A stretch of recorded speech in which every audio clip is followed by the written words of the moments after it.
In today's video, we will tell the story of Jingke. Ranked number 1 in the assassins of ancient China. Jingke is a controversial figure in Chinese history. Not only because he tried to kill the first emperor of China, at the time still the king of Qin state, but also because of the historical background And the motives behind the assassination attempt. Let's dive into Jingke's fascinating story. Full of political and personal intrigues. It is towards the end of the Warring States period in China, around 2,100 years ago, where 7 major states fought continuously trying to reunite the country. Jingke lived in the Wei state. He loved reading and swordsmanship. Because of the constant wars amongst the states, Jingke had to move with his family to another city. The controversy surrounding Jingke started during his early years and his travels escaping war. Although he liked swordsmanship, He was not a highly skilled fighter he lost to a few famous swordsmen. and was looked down at by them. Soon Jingke would mend this shortcoming. With his soft skills, he proved to be extremely charismatic. Making several high-profile loyal friends. After settling down in the Yan state, Jingke befriended an exceptionally talented zither player named Jiao Jianli. Jingke loved drinking and often drank with him in the markets of Yan. Gao Jianli would play the zither. While Jingke clapped along, singing in the streets. They entertained each other, crying and laughing out loud, as if no one else was around. Despite mingling with drunkards, Jingke was deep and composed.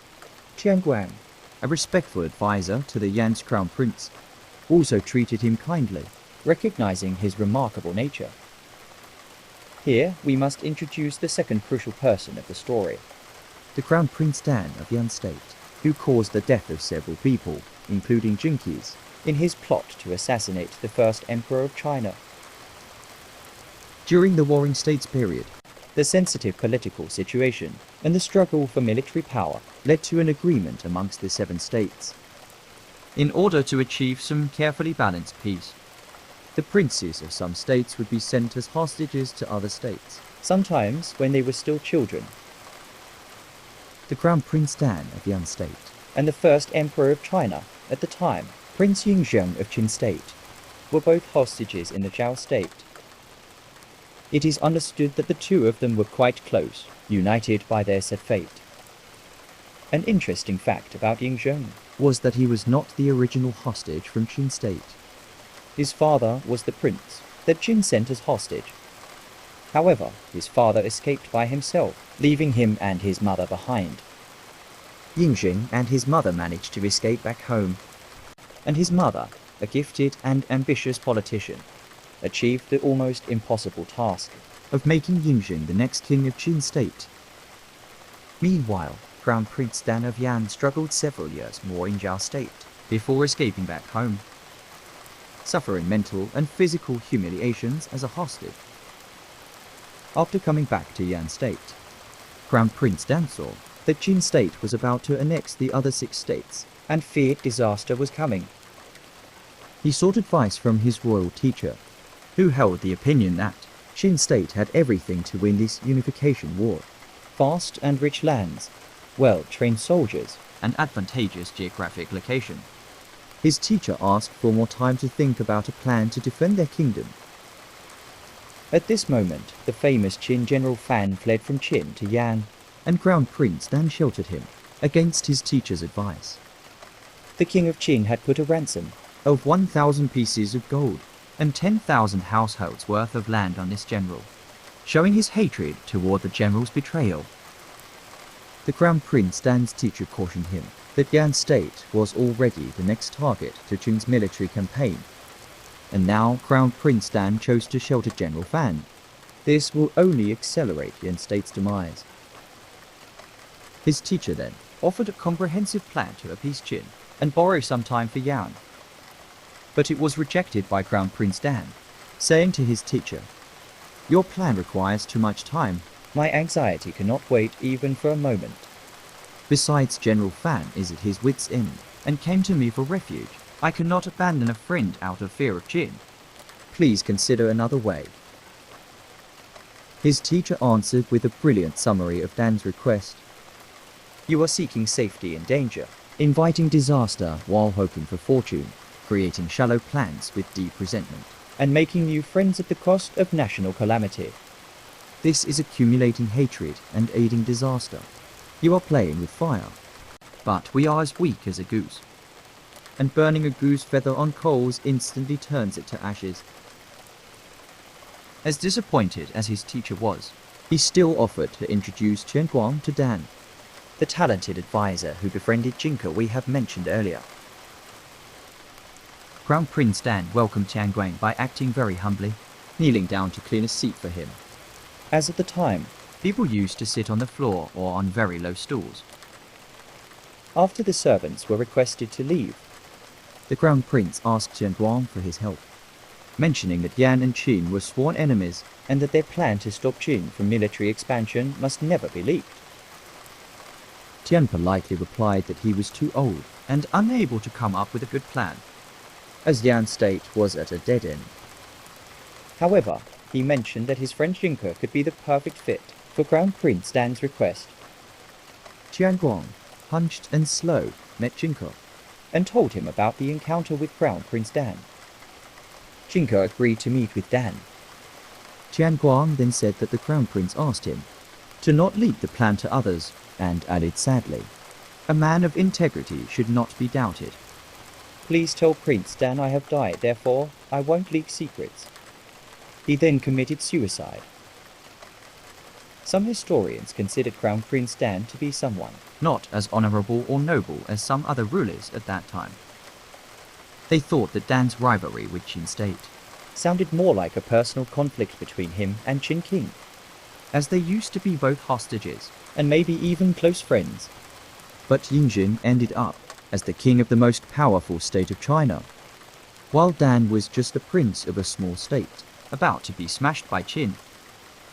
It seemed like Dan was willing to sacrifice his people and country to satisfy his own ego. Furthermore, Dan's attitude towards Qinshihuang was also criticized by some, as his respect for Tian was very shallow, and he feared that Tian would leak their plan, indirectly humiliating Tian by insinuating that he was dishonest and a man without honor. It was the worst offense that someone could cause at that time. Jingke nevertheless met the Crown Prince Dan, partly also because of the guilt he felt for indirectly provoking Qinshihuang's death. Prince Dan knelt, weeping bitterly. He said to Jingke, "I advise Mr. Tian not to speak to ensure our plan's success. His death was not my intention." He went on to say, "I have an immature plan. If we find a brave man to go to Qin, offering great gifts, the greedy Qin king will be pleased and agree to meet. If we can seize Yingzheng and force him to return the lands he has conquered from the other states, it will be great. If not, we will kill him, since Qin generals are abroad. Without a king, internal chaos would ensue. The other states can then unite and defeat Qin. This is my utmost wish, but I do not know whom to entrust. Would you please consider this plan?" After a long while, Jingke said, "This task means tremendous responsibility, as it will decide an entire kingdom's fate. My ability is limited. I fear I cannot fulfill it." Prince Dan knelt again, insisting.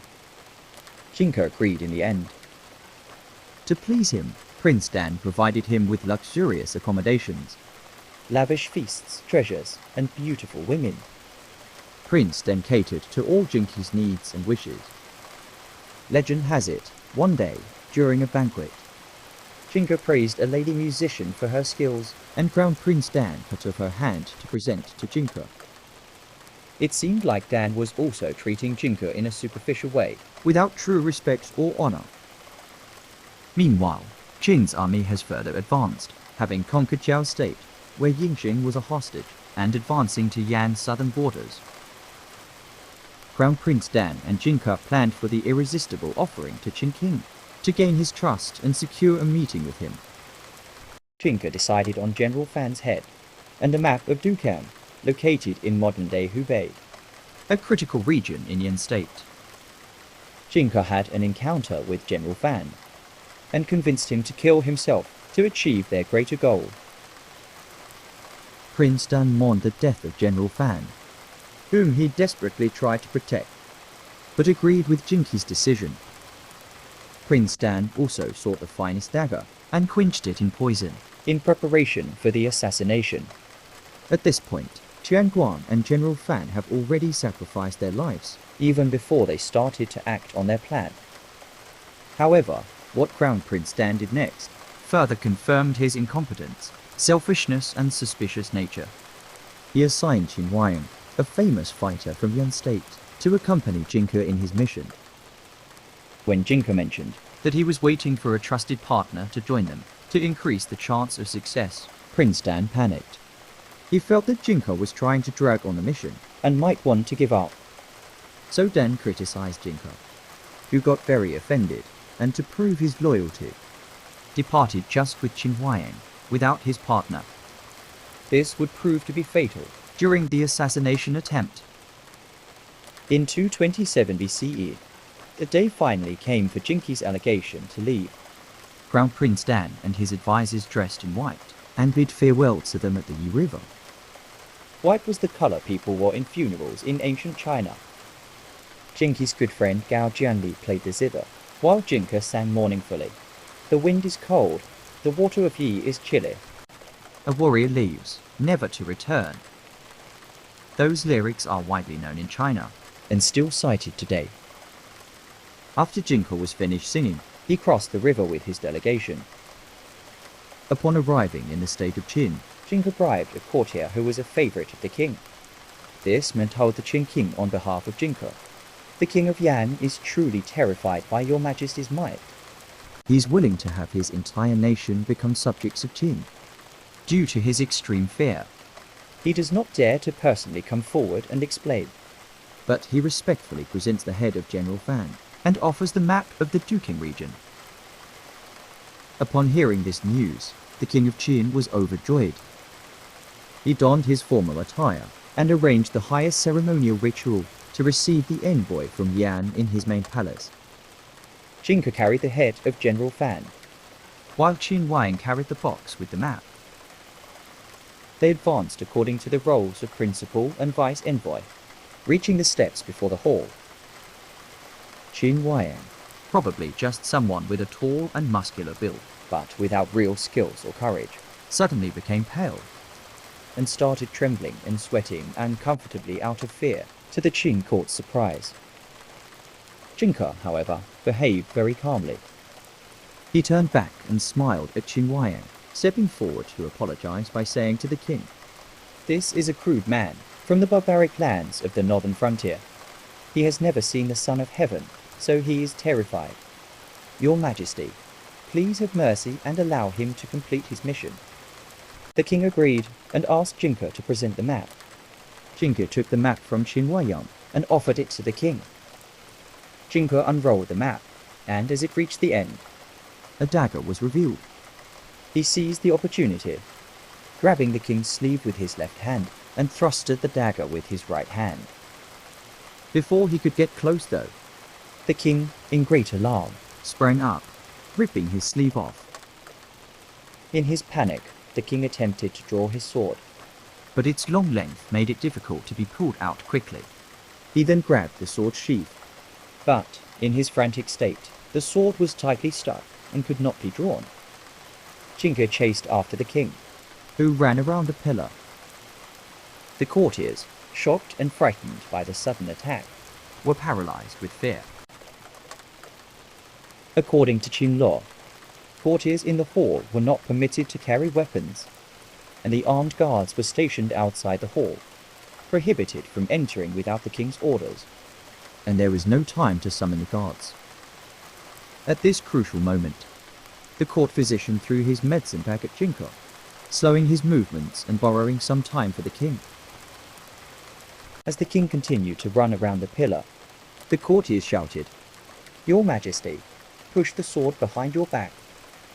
The king pushed the sword to his back, successfully drawing it out and attacking Jingke, cutting off his left leg.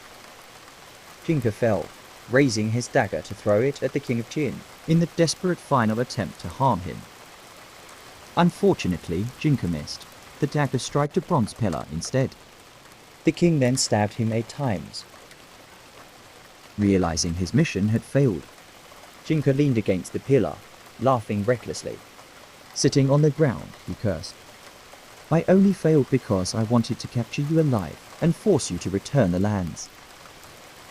At this moment, the guards rushed forward and captured him. He was later executed by dismemberment, one of the cruelest death sentences in ancient China. The king of Qin, after this life-threatening event, Remained dizzy and disoriented for a long time. only 1 year later, in 226 BCE, During the revenge military campaign, Qin soldiers captured Yan State's capital. The crown prince Dan was killed by his father, the king of Yang. in an attempt to appease Qin to no avail. 3 years later, the entire Yan state was officially conquered by Qin.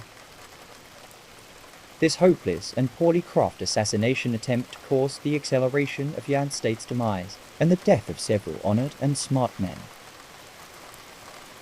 Nevertheless, in the famous book Assassins, which describes 4 assassins of the Qinque and Warring States periods, Saimarkian, its author, still ranks Jingke in the first place. Many people believe it is because of the importance of the target of the assassination attempt, who was the first emperor of China. Furthermore, this event changed the speed and the decisions made by Qin to unify the country, altering a crucial part of Chinese history forever. the book Assassins is part of the series Shiji, Or historical records. Shiji was written in the Western Han period by Saimarkian, who started writing the book in 104 BCE. And took 13 years to complete it. It is the book that took the longest time to be written of its kind in China,